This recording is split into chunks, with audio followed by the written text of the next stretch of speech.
I request you, come and watch us in the stadiums. Scream at us, shout at us, abuse us. Who knows? One day, we might change you guys. India tour. ನಾನು ಇಲ್ಲಿ ಮೆಸ್ಸಿನಾಗ್ಲಿ ಫುಟ್ಬಾಲ್ನಾಗ್ಲಿ ಯಾವುದೇ ತರ ಕೀಳ್ಮಟ್ಟದಲ್ಲಿ ನೋಡ್ತಿಲ್ಲ. But ನಾನು ಒಂದೇ ಒಂದು question ಇದೆ, ನಾನು ಕೇಳ್ಬಿಡ್ತೀನಿ, proper ಆಗಿ ಆನ್ಸರ್ ಮಾಡಿ. ಒಂದು, ನಮ್ಮ ದೇಶಕ್ಕೆ ಆಡದೇ ಇರೋ ಮೆಸ್ಸಿಗೆ ಅಷ್ಟು ಫ್ಯಾನ್ ಬೇಸ್ ಇದ್ದಾಗ ನಮ್ಮ ದೇಶಕ್ಕೋಸ್ಕರ ಇಲ್ಲ ನಮ್ಮ ನಾಡಿಗೋಸ್ಕರ ಆಡ್ತಿರೋ ನಮ್ಮ ಇಂಡಿಯನ್ ಫುಟ್ಬಾಲ್ ಪ್ಲೇಯರ್ನ ಪರಿಸ್ಥಿತಿ ಏನು? ಒಂದ್ ಕಡೆ ಸುನಿಲ್ ಛೇತ್ರಿ ಅವರು ಕೇಳ್ಕೊಂತಾರೆ ಮ್ಯಾಚಿಗೆ ಬನ್ನಿ ನಮ್ಗೆ ಸಪೋರ್ಟ್ ಮಾಡಿ, ಚಿಯರ್ ಮಾಡಿ ಸ್ಟೇಡಿಯಂ ಅಲ್ಲಿ ಅಂತ.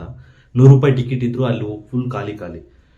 ಮೆಸ್ಸಿ ಬಂದಿದ್ರೆ 10,000, ಒಂದು ಟಿಕೆಟ್ಗೆ 10,000 ಕೊಟ್ಟು ನೋಡಕ್ ಹೋಗ್ತೀರಾ. ಅದು ಎಲ್ಲೋ ದೂರದಿಂದ, ಏನೋ 1 ಸೆಕೆಂಡ್ 2 ಸೆಕೆಂಡ್.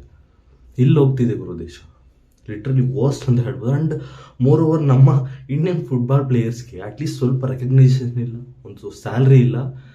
ಯಾವುದೋ ಫಾರಿನ್ ಪ್ಲೇಯರ್ಗೆ ಕೋಲ್ಕತ್ತಾದಲ್ಲಿ ಸ್ಟ್ಯಾಚು ಮಾಡ್ತಾರೆ, 16 ಫೀಟ್ ಸ್ಟ್ಯಾಚು ಮಾಡ್ತಾರೆ.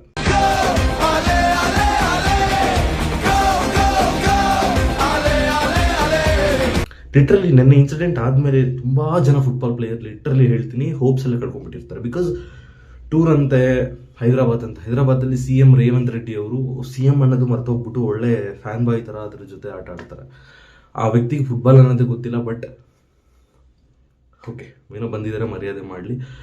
ಹೋಪ್ ಫುಟ್ಬಾಲ್ ಪ್ರೀತಿ ತುಂಬಾ ಒಳ್ಳೆಯದು. ಬಟ್ ನಮ್ಮ ಇಂಡಿಯನ್ ಪ್ಲೇಯರ್ಸ್ ಮೇಲೇನು ಸ್ವಲ್ಪ, ನಮ್ಮ ಇಂಡಿಯನ್ ಟೀಮ್ಸ್ ಮೇಲೆ ಸ್ವಲ್ಪ ಕಾನ್ಸಂಟ್ರೇಟ್ ಮಾಡಿ, ಅವ್ರಿಗೂ ಸ್ವಲ್ಪ ಸಪೋರ್ಟ್ ಮಾಡಿ ಅಂತ ಹೇಳ್ತಾರೆ. ಮಾಡಿ ಮುಗಿಸೋಣ. ಇಲ್ಲಿ ತನಕ ವಿಡಿಯೋ ನೋಡಿದ್ದೀರಾ, ನನ್ನ ಕಂಟೆಂಟ್ ಇಷ್ಟ ಆಗಿದ್ರೆ ಸಬ್ಸ್ಕ್ರೈಬ್ ಮಾಡಿ. ಸಿಗೋಣ ನೆಕ್ಸ್ಟ್ ವಿಡಿಯೋದಲ್ಲಿ. ಟಿಲ್ ದೆನ್ ಬಾಯ್.